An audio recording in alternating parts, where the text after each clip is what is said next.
good. Yeah, there's just some light you can tell just kind of beaming on his face. I want a little bit less. You can tilt it a little more and I'll put it up on the ceiling. Yeah. Yeah, that would be good for this light. Sure. Yeah, that kind of reduces the glare a bit. No. What do you think, Frank?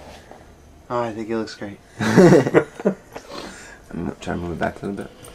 Oh. Get more time. I have to talk loud too. Okay, where were you? Well, I think just talk to Nick. Okay, I'll talk to Nick. What's Nick going to talk to me about? It's me. I'll talk to you. Oh yeah, so yeah, just maybe just look at me when you're talking, maybe not directly in the camera. No. Well, we wanted to, I guess, start by asking you, how did you go from high school to your eventual graduate studies? How'd you get from?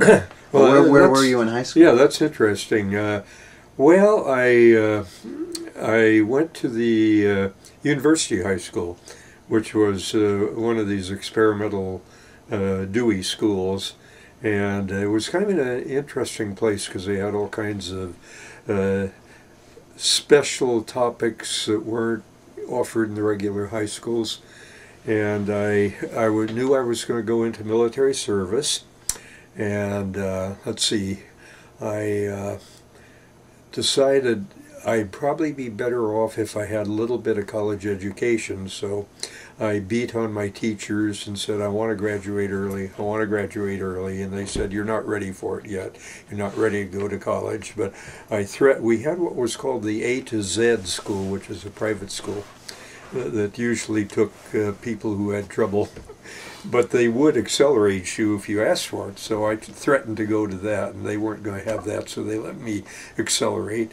And I got up to college, and I kind of screwed up my first year. It was all so big and heady. I was having more time partying and things like this, and got put on probation.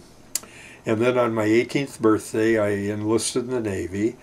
And I, like everybody else my age, got boarded off to Farragut, Idaho, which was out in the middle of nowhere in those days.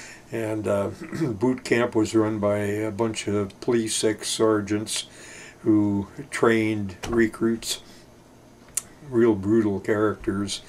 And, we'd holy stone the floor every night to clean the barracks floor. It's a stone that you rub with water. And then we had all the usual. We had to learn knot tying, we had to learn how to use the rifle, we had to learn how to use this, that, and the other thing of interest to the Navy. And that was pretty boring. But anyhow, you had to do it. And I got scarlet fever. I went to the hospital for a month, and instead of coming back to a company of people from my part of the world, I came back to a company of Southerners, real diehard Southerners, and that was something else. But anyhow, when I finished training, they picked me for hospital corps school, and I was trained as a hospital corpsman, pharmacist mate, I was called in those days, and sent to Seattle Naval Hospital, put on the venereal disease ward, the VD ward. And of course, I came from a kind of protected background, so I used to walk down that ward like this. But after a while, it got second nature, and I was there for a period of time, and I discovered that I was entitled to ask for liberty. So I put in a request for liberty to visit my parents, and the personnel officer called me in. He said, "You haven't been overseas. I'm not going to give you liberty." Well, yes, sir. And he said, "I'll tell you what I'll do." He said, "There's a low-pressure chamber school in Alameda," and he said, "If you're willing to do that, I'll send you there." So I had no idea in the world what this was, and I said, "Okay." And I was sent to Alameda, and there they had these huge room-size low-pressure chambers, chill chambers, And in those days, we didn't have pressurized aircraft. So they trained me to train pilots to learn how to use oxygen equipment. And what we'd do, we'd get all suited up. We'd wear masks. We'd had to pre-oxygenate to get all the nitrogen out of our system so we wouldn't get the bends. And then we'd go up to 30,000 feet altitude, 18,000 feet altitude, and I would be conducting training sessions in that chamber, and the temperature would drop to about 60 below, so you could get frostbite in no time. And the fighter planes in those days were such that they got exposed to those temperatures and they had to wear oxygen. And we'd start a card game and at 18,000 feet, and somebody would be dealing out cards and the others would be sitting with their masks on, and all of a sudden you'd realize they were dealing out more cards than the hand required and just keep doing it automatically. And this is your first sign of oxygen deprivation.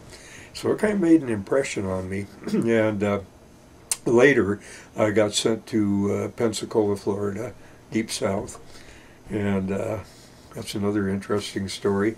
But there we had huge pressure chambers, and you know, my whole day, or the work day, would be to come, pre-oxygenate, take crew up, train them in all the awful things that would happen if you didn't breathe your oxygen. We had would tie a condom in the chamber, and as we ascended in altitude, it would get bigger and bigger and bigger from the gas that was trapped inside, and it would remind you what would happen if you didn't eat carefully before you went up to altitude from the gas pressure, incapacitating, and stuff like that. So towards the end, it was the end of the war, the physician in charge, and we worked under supervision of a physician, decided to talk 4 volunteers to go up to an altitude equivalent to Everest and adapt. And it would take, he figured, about 30 to 40 days to do that.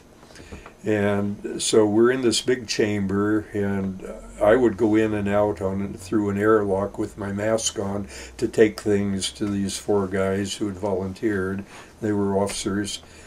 And they would be living, reading, exercising on a bicycle ergometer, this sort of thing. And I knew at the altitude they were, if I didn't have my mask on, I'd be dead in about 3 minutes. And it made the impression of my life. And I thought, well, yeah, this looks real interesting, and how is it possible somebody can adapt like that? And the physician in charge was a mountain climber, Charles Houston. He just died this year, and he had climbed K2 in the Himalayas, and I learned a huge amount of physiology. I got recommended to the American Association for the Advancement of Science, which at that age I thought was a tremendous honor. And then I came back to school, and I had to make up for my bad record the first year. Got A's. Finished up in baccalaureate in physiology, and then at that time radiation biology was a big thing, so my major professor was heavy into this, and he was fairly young. He was about 4 years older than I was, and at that point I was 20 and 21, I guess, and he offered me a position studying for my PhD and a part-time fellowship, because at that point I was on my own. So I was happy to take it, and that's what I did. And you read the little booklet I put together on White Mountain. And it was really interesting, because it turns out that the Peruvians who live at those altitudes are well adapted, and the Incas had very elaborate rules. If you were born at that altitude, you couldn't be brought back immediately. You had to go through a deacclimatization. if somebody was going to go to that altitude, they had laws that required them to spend so much time at each intermediate altitude before they got up to, say, 22,000 feet. And that's where I jumped off into the field of science. So, that's a long story. All right. Next question. So I have a question for Nick, actually. 1080i, can you do like 1080p or 720p? It's fine. Just that's the interlacing. No, you won't get any. Okay, well that's what I mean. There's not going to be. But I'll tell you, it was a very exciting time. And, you know, for an 18, 19, 20-year-old to be exposed to all that kind of thing was just really exciting. And I knew exactly what I wanted to do when I came back, and I sure as heck didn't want to be back holy stoning the deck of a battleship,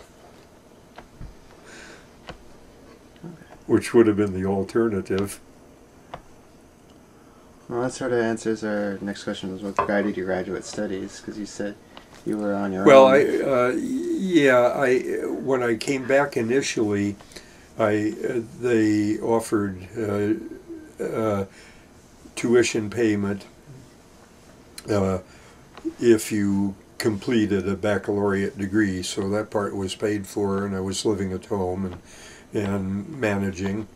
And then for my PhD, I had to really plan that myself. So I was a research assistant, and then I was a teaching assistant, working under supervision. And then when I finally got my PhD, I had an opportunity to go to the Antarctic on my first postdoctoral job. And that's a whole separate story. And that was very different, because there I was supposed to look at how bad was cold stress, how severe were people, how severely were they affected, this sort of thing. We lived out on the ice because it was pretty darn cold, even though it was Antarctic summer. And the Navy brought a huge amount of equipment and put up these buildings that were highly insulated and automated and all this sort of thing, but we were living on the ice during that construction, and they had kind of 12 hours on, 12 hours off, so they served breakfast and dinner. Yeah, and you could have 3 of anything, but it was breakfast, dinner, breakfast, dinner, breakfast, dinner, and 12-hour shifts, and it really was crazy because people would lose track of time. And we would work nonstop for about 2 days and then just collapse and be out of it for the equivalent of a day and wake up. And if it weren't for the fact of the difference between breakfast and dinner, I guess we wouldn't have known what the day length was. But we were there 3 months and then came back. And at that time I decided to do some different things. And, well, let's see. First of all, my major professor and I had a real bad difference of opinion. And I still have this mental picture when I told him I was quitting because he had weaseled me out of $1,000 more that I should have earned as a doctoral employee. I'm stomping out of his office, and he's stomping out of the office, and he's pulling dollar bills out of his vest and saying, "Why don't you tell me if it was money you wanted?" So I left, and we didn't say another word to each other for about 10 years. And then I had a student working for me, actually was an employee, who decided to go back to school and work with Pace, and I wasn't going to get in the way of that, but we had to start talking again. And from there, let's see, I spent 8 years working for the United States Naval Radiological Defense Laboratory, and we were looking at ways you could defend yourself and your agriculture and all this sort of thing against the threat of nuclear bombing. And there are things that can be done besides digging underground shelters.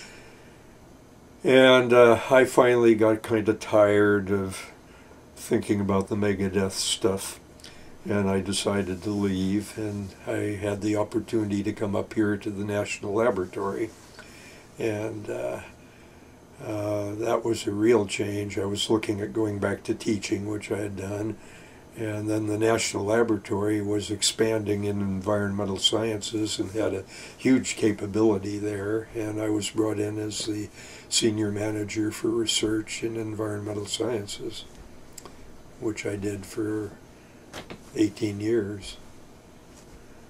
So now I'm teaching. I'm back to teaching. Took a long time to get back there. So it's roundabout, and I'll say this. Nothing, you know, you're never totally prepared in college for the things you're going to do in life, and I've had to learn new stuff right along. It takes about maybe 4 years to tool up once you have a background sufficient to understand where, you know, how things are moving. But you have to learn new topics, and you just can't get stale in your profession. And I'm in advanced years, as they like to say, and I still find it exciting to get into new fields and investigate them, like the epigenetics, which I've been thinking about for 4 years now, and will offer a brand new course the university's never offered. Well, that's yeah, that's pretty good. You sort of. But you know, you have to be prepared to change, and I went from being what we call in research at the Radiological Defense Lab a primary producer. In other words, you're doing research, to a senior level manager, and it's a huge, huge change because you spend all your time dealing with people and matters like this. I was responsible for the direction of the research, but there can be nobody more stubborn than a bunch of senior scientists, and so my job was to convince them of the need to change and look ahead and help them do it, and that's so different. You hone up your people skills, and I guess I had had enough experiences with bad managers growing up. I decided I could do a better job. And now teaching, same thing. You know, you don't bring the corporate attitude back into teaching today, because people pay good money to attend college. They expect a lot, and you've got to be helpful. And I enjoy it, you know. All right. I'll see if you plowed through my questions about me asking. So,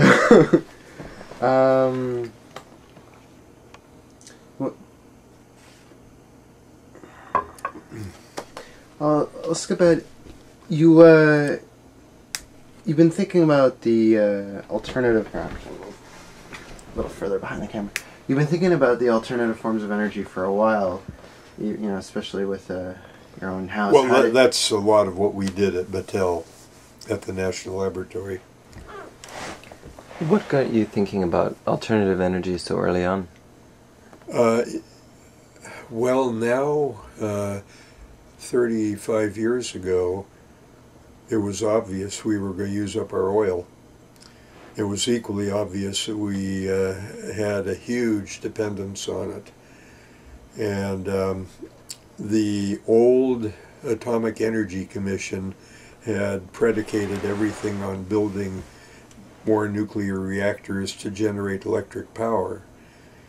And we had probably the most advanced knowledge of energy through nuclear development that ever has existed anywhere, and the safety precautions necessary to do it. This is really the key thing. And believe it or not, the old Atomic Energy Commission had the biggest staff of ecologists in the country right here at Hanford. 45 years of ecology. So I was brought in to essentially from outside to shake it up and get them start thinking about new application. And the one that jumped right out at me was, you know, if anything at all, rather than looking at atomic energy, we ought to be looking at other aspects of energy.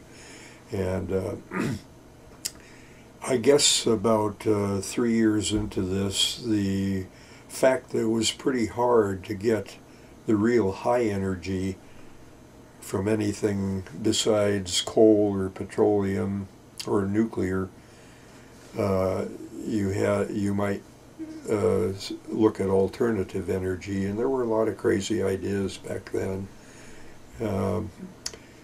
We were thinking the possibility of wind energy because years and years ago people had made small wind generators. Farms sometimes had a wind generator. Photovoltaics were not yet known. They were known as a research application, but they weren't known as a practical application. People were thinking about better insulation. They were thinking about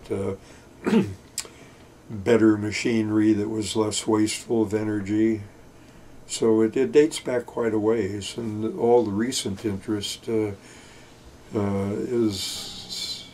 kind of strange when I think about it, because the research people were talking about this in the 1970s, before you were born. But there's the one thing I've learned, there's years and years between the time a scientist thinks about the possibility and demonstrates its feasibility and the fact of its becoming used. And you know, you go back and look at every scientific investigation. The transistor, when was that? That was developed years and years ago by the Bell Telephone Company, before the telephone company got busted up. And nobody did anything with it until the Japanese came along and started making transistor equipment, transistor telephones, transistor radios, and the whole works. And all of a sudden everybody got in the bandwagon. It's a long, long period of time. 10 years is nothing. Now, I think, coming back to your question, we're probably about ready to really develop renewable energy in the form of wind energy and photovoltaic energy. Would you like to talk more about how renewable energies relate to the grid as a whole? Yeah. One of the problems is we're better at generating electricity than we are at transporting it to where it's needed, and we're looking at a peculiar economic industrial system in which the people who generate the energy aren't the same ones who run the power lines, and we don't have an adequate grid.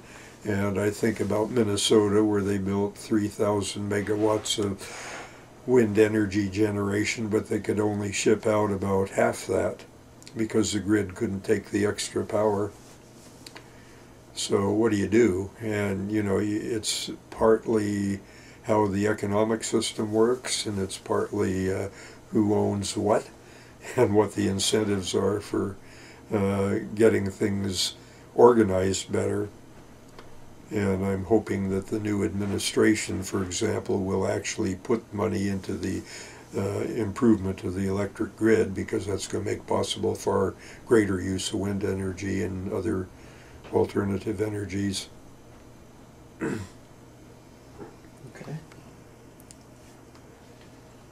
Now, you know something about that. You've been talking about it. And then there are all these questions about using power more efficiently at off-peak times, and that's where your background comes in very helpful. Yeah. Would you like to talk about the panels on your roof? The what? The solar thermal panels. Your solar thermal panels. Oh yeah. Well, we back. Let's see. What did I say? 25 years ago, we built a swimming pool in this house and a hot tub. and we had the possibility of going thermal solar power as a way of heating the water for the swimming pool, because it was going to be indoors, and this is a pretty cold part of the country. And at that time, the city of Richland and the federal government would go out and they would measure how much heat you were losing through your single pane glass and how much you could save in terms of electrical energy, and put a dollar cost on it. And what that meant was that if you did this, they didn't have to build the extra capacity themselves because you saved it by going solar, and they would pay you a subsidy for your solar equipment. So it cut the cost of what we had to purchase by about a half, and we put in 6 thermal solar panes. They're 4 feet by 2 feet by 4 feet, big heavy boxes with glass over the surface and copper tubing inside, and the water flows through there and goes through heat exchangers to heat our pool. So we get about 1/3 of our total electric power that we would otherwise have to pay for from solar during the months that the sun is high. It's very efficient, and it's been running for 24 years, and only in the 24th year required some maintenance. Shifting back to some of your research, what are some notable things that have come out of your research? Well, that's a tough one. A lot of things.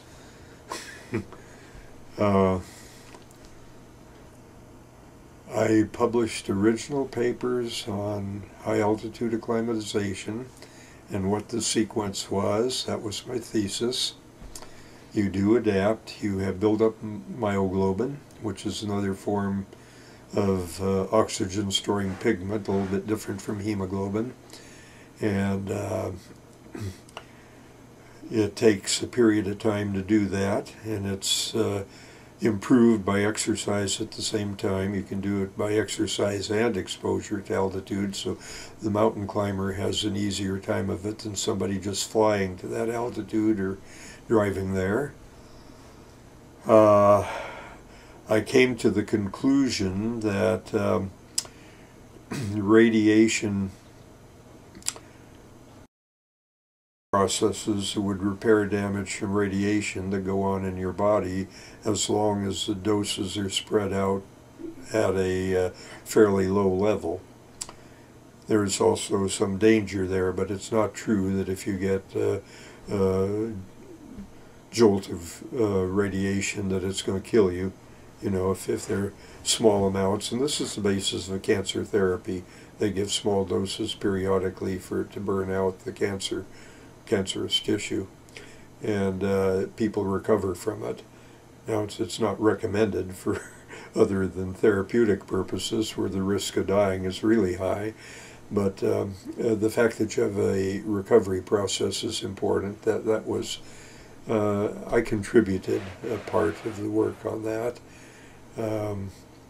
We found that neutrons, and that's my own primary work, were far more dangerous from a weapon, the fast neutrons, than ordinary gamma radiation or beta radiation. Very dangerous. Let's see. I and 3 colleagues published a paper on the possibility of using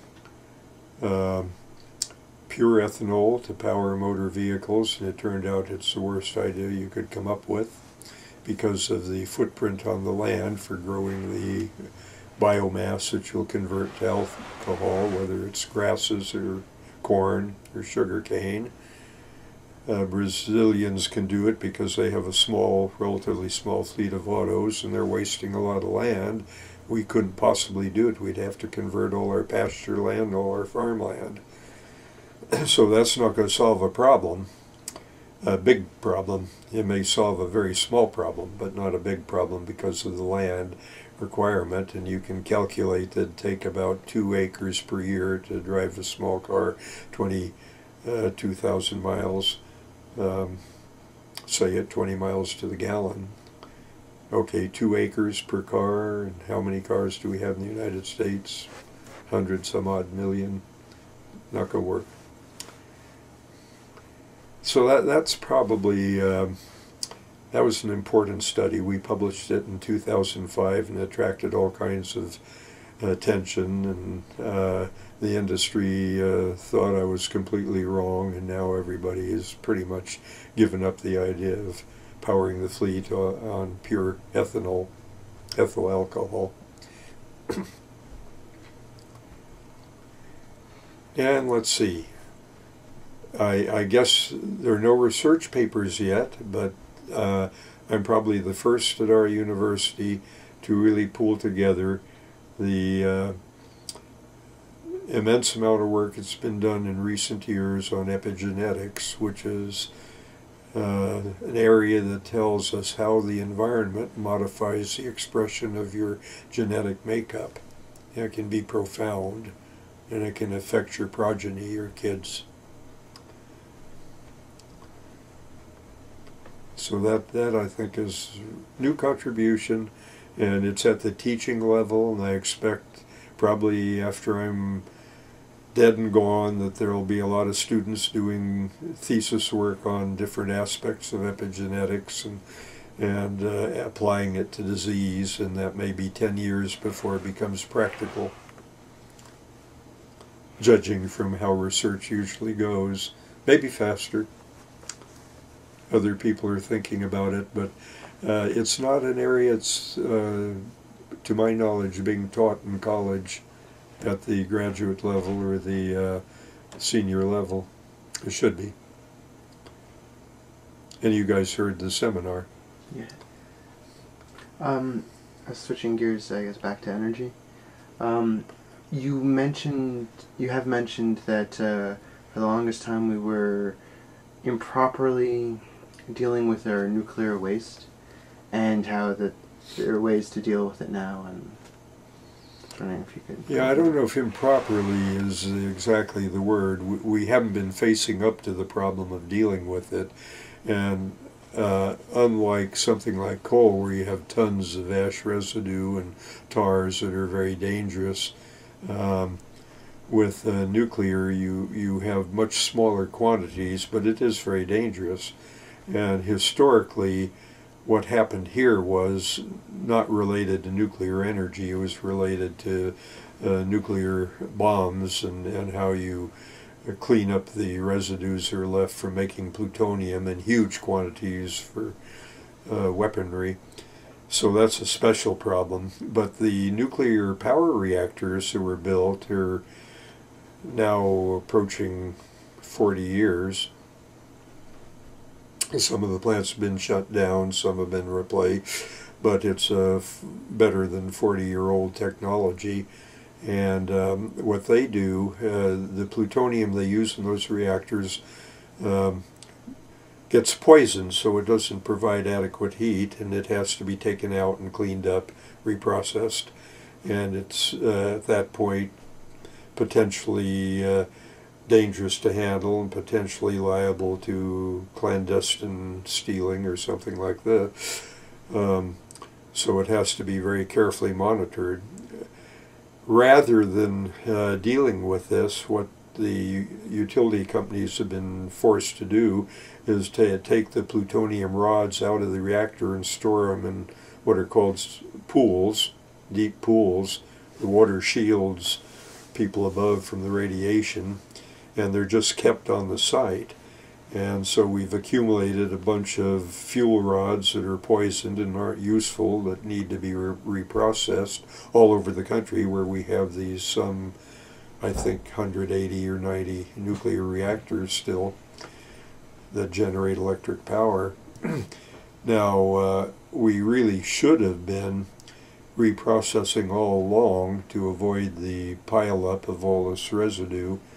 And the French have been doing this for a number of years. They have a cradle-to-grave approach. They look at the everything related to mining for uranium, the operation of the reactors, the construction of the reactors, and the final reprocessing of the uranium, and the storing of the wastes in glass bricks, which they do currently. And they depend for their electric power to the extent of nuclear, about 70%, 75%, somewhere in that area. And it's cradle or grave from the time you take the uranium out of the ore to the time you store the glass bricks. We should have been doing it. They were talking about it when I came here almost 40 years ago. We've just been very haphazard, I would say, despite all the complicated bureaucracy that runs this, in staying on some sort of a reasonable schedule to deal with an accumulating problem.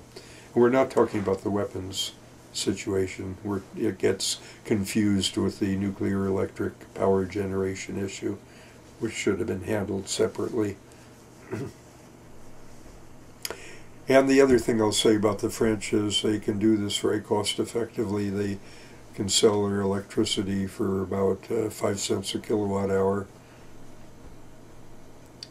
make a profit, and take care of all the cleanup. That's good. And we're still, if we sell the power, we sell it at a higher rate and don't take care of the cleanup within that cost. And they make a profit at that. They make a net profit for the companies who built the reactors.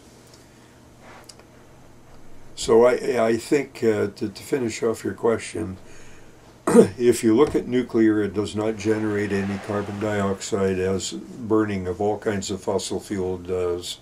Coal makes tremendous amounts of CO2, petroleum certainly, biomass residues because of the fact that you have to make synthetic chemicals to grow the corn or whatever, have a net positive production of carbon dioxide, which leads to global climate change. And in my view, to the extent we could substitute nuclear would be a tremendous saving, probably as much as a fifth of our total energy requirement in the United States. How does this compare to what other renewable energies can provide? Well, so far, other renewables very small, and the units I talked about were quad units, which are quadrillions of kilocalories, or quintillions of, quadrillions of kilocalories, and it takes about 1,000 kilocalories to keep you alive, or me alive, per day, but we're talking about quadrillions for our total energy on a biological energy unit basis. A quad is a huge, huge number, and your question was how much would renewable cover? Well, we're using the order of about 110 or 11 quads, and to date, the largest wind generating systems are generating about 2/10 to 4/10 of a quad. Now, the Wind Electric Energy Association says that there's a potential for 45 quads of electric, but because of things we talked about, like the limitations of the grid, the problem of where you put the wind generators and where you get all the land they'll require, the investment cost means it's going to take a long time to get up to any kind of number like the Wind Electric Energy Association is talking about. And solar? It looks promising. It looks very promising. Solar voltaics, the panels that generate electricity that you can buy now and put on your roof, look like they're cost effective.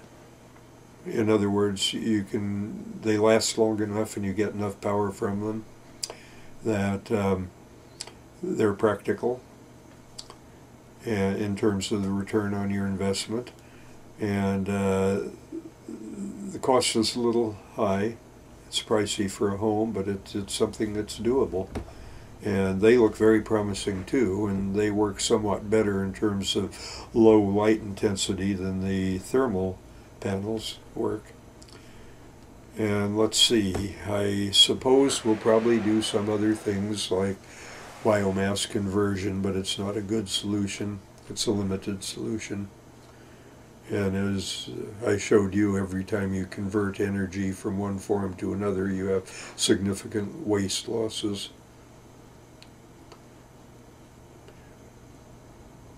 Waste heat going up the stack, this kind of thing. How the total net energy output for making solar panels and wind turbines and any... Well, you take that into account. You take the best work that's been done looks at the manufacturing costs in dollars and energy units, and I did it for in my the paper we published for the synthetic production of nitrogen to grow the corn, for the synthetic production of pesticide which is used, and there are huge quantities of energy used to make those nitrogen fertilizers and pesticide, and those get added in as energy downsides. You had to put in energy to get another usable energy, and then you have to account for losses that happen when you do the conversion of corn residues to ethanol. So you're talking about the net energy, and the net energy is right around 1 or less, depending on what you use as your raw material. So what that's saying is it takes more energy to get an alternative energy than you get back as useful energy. And this was for the switchgrass and the ethanol? Yeah. So far. Maybe they can improve it. Sugarcane's a little better. You get a little bit of a positive, but it's nothing to write home about, which means compared to something like solar, voltaic, or wind, that's free. The only net cost you have is what it costs to build a piece of equipment that'll last 25 years or 20 years. So there is a cost, because you have to do heavy machine work and manufacturing, but comparatively speaking, it's very low. Whereas if you burn coal or you burn oil, it's all CO2 as a waste product.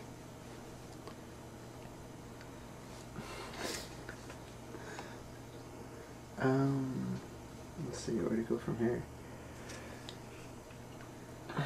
It's a little bit of a it's not completely related, but I'd like to hear just working with the amount of work and research that you've done on nuclear science and with nuclear energy. What are your thoughts on nuclear non-proliferation? Well, I think that is the big problem. Any high energy application that we have is potentially very dangerous. I remember the same month the 3 Mile Island happened, a 747 airliner full of people ran out of gas over Portland. Now, if that had crashed with, 200 people aboard in a residential, because Portland Airport is right near a huge residential area, just think of the devastation it would have caused, and they were just lucky. They squeaked by. Nobody paid attention to it because 3 Mile Island had happened. And 3 Mile Island, nobody got hurt. Nobody got radiation poisoned. But coming back to your question, it's potentially dangerous, and what that says to me is it has to be very carefully regulated. And when you consider that our present reactors, which run on plutonium or uranium, which are what's called fissile. In other words, you have something you can make bombs out of. It means you have to have very strict government oversight as to how this is handled. Now, having said that, you can create reactors that don't operate with material you can make a bomb out of. There are thorium reactors. There are uranium reactors that operate on very low enriched ore, so it's the reprocessing where you get to high enrichment that enables you to make a bomb. And part of the argument with Iran is we don't know that they're not going to highly enrich their uranium. If they keep it at low enrichment, that would be completely suitable for power generation. But again, it says that you need very strict regulation and oversight. And the French have managed this for a long time. And our best information is they've never had any thefts of uranium. And I think even the Russians have done a pretty good job. You know, by cooperating with us, we've managed to keep most of the fissile material under guard. And in a situation economically where there must be tremendous temptation.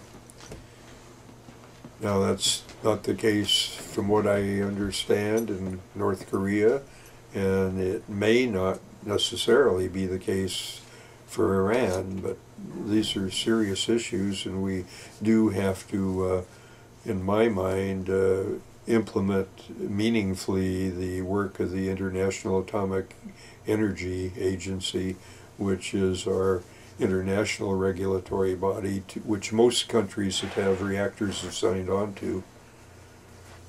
Japanese, French, we all support the IAEA. India, I think, supports it, which has nuclear power reactors.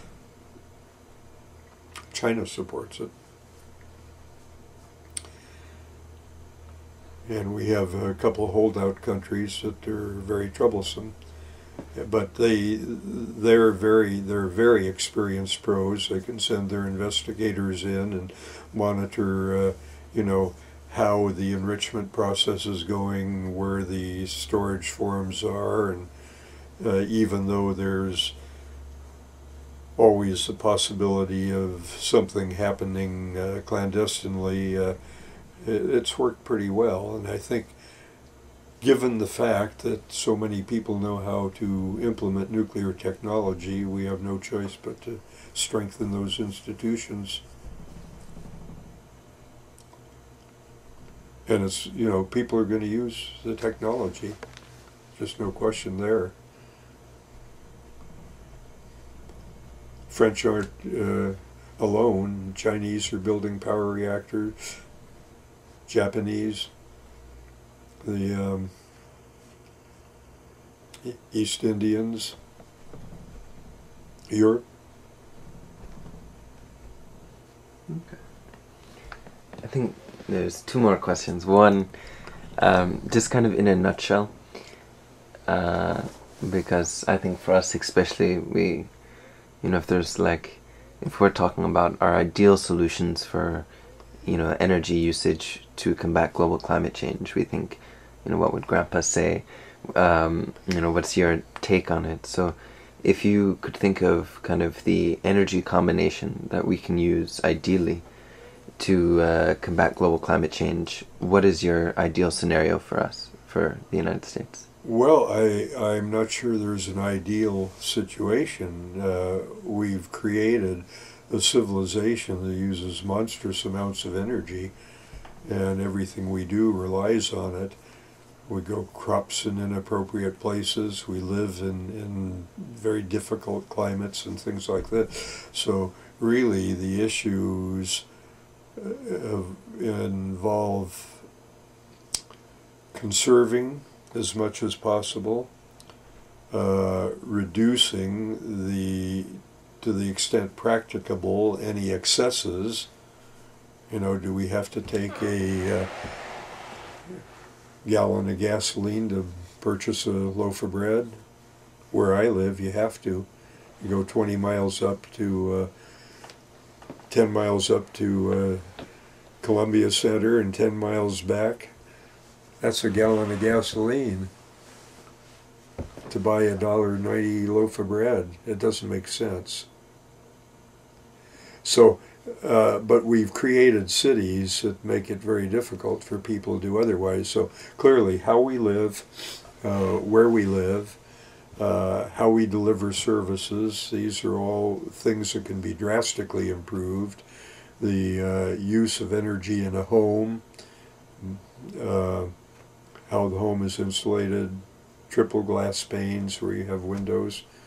This house originally had single glass panes, now it has double. But today you have triple glass, and you have triple glass with reflective surfaces that keep the heat in and the summer heat out. WSU has all triple pane with the reflective, special reflective membranes, argon-filled windows. So, you know, they greatly reduce their energy consumption.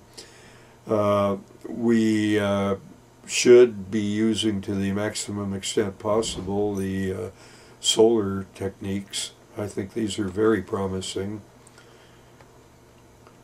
Some aspects of biomass conversion are promising, like garbage. The construction of landfill from which you can recover methane from the decomposition of food garbage. This is very practical, and that gives you what would otherwise, it gives you energy, which has a sparing effect on your other requirements, for an amount of CO2 that would enter the atmosphere in any event. But you're, in this case, capturing the methane and using it productively. So, you know, you really have to you have to tweak the system all around. That's what it amounts to. And we don't have any panacea as we thought oil was. Everybody thought oil was the key. And look what it's got us.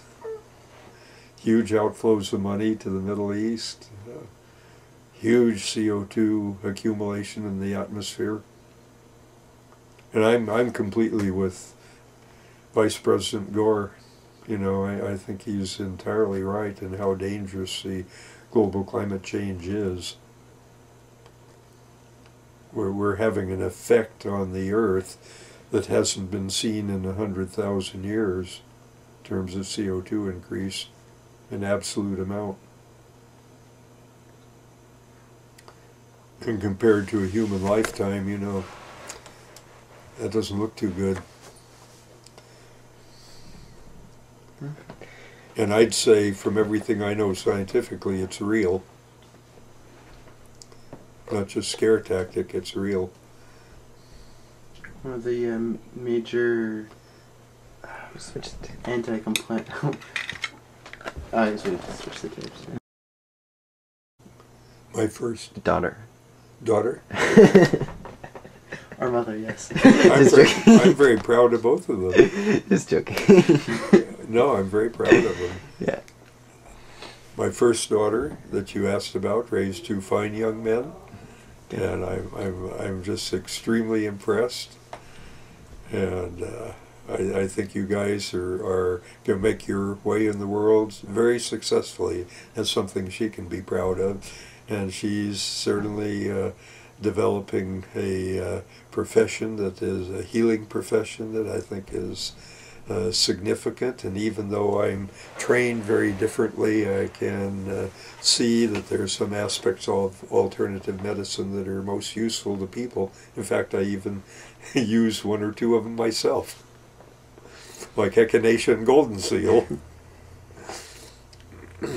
Actually, could I ask for your antidote on Con Ed, not to be used professionally Con or Ed? anything like that? Well, I don't know. I don't know what they're like except by secondhand information at this point. When we dealt with them, they would prefer to have had a legal battle then they would have done an environmental assessment. But that's a lot of years back. Now, I hope they've changed, but I don't know. You can probably tell me better. Maybe. We have a real problem with some utility executives still who don't believe there's such a thing as global climate change, and who, for maybe economic reasons, think it's easier to fight a legal or a lobbying battle than it is to deal with the problem. And I guess I view a corporation as having the resources to do or pay for sufficient research to help them out a problem. And that doesn't always happen. Okay. So I would have liked to, if you'd asked me 14 years ago, I probably would have told me an earful. Would have got an earful, yeah. But, you know, people change, corporations change. We've changed very little, I think. Yeah, it's there's a lot more regulation now. One of the problems is we get locked into an economic paradigm that's very inflexible. And the people who run the systems don't like to change because they're economically unpredictable. Let's. Well.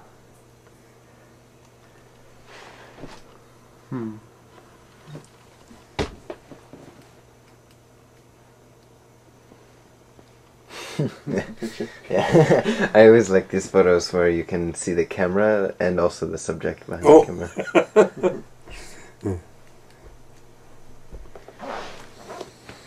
Oh yeah. I guess that's probably all we're gonna get this. Is this session. all on videotape? Yeah. Mhm. That's a long session. Yeah, about an hour. Really? Yeah. So, its battery though is good for another few. Yeah, and it's not even fully charged. Looks like a beautiful camera. Yeah, it's got 340 minutes left on the battery, but it's not even. It wasn't even fully charged when we started. I think it gets 500 minutes. So. And this is full HD too, so. Yeah. Yeah, for our extensive setup here, we can see all the benefits. Yeah.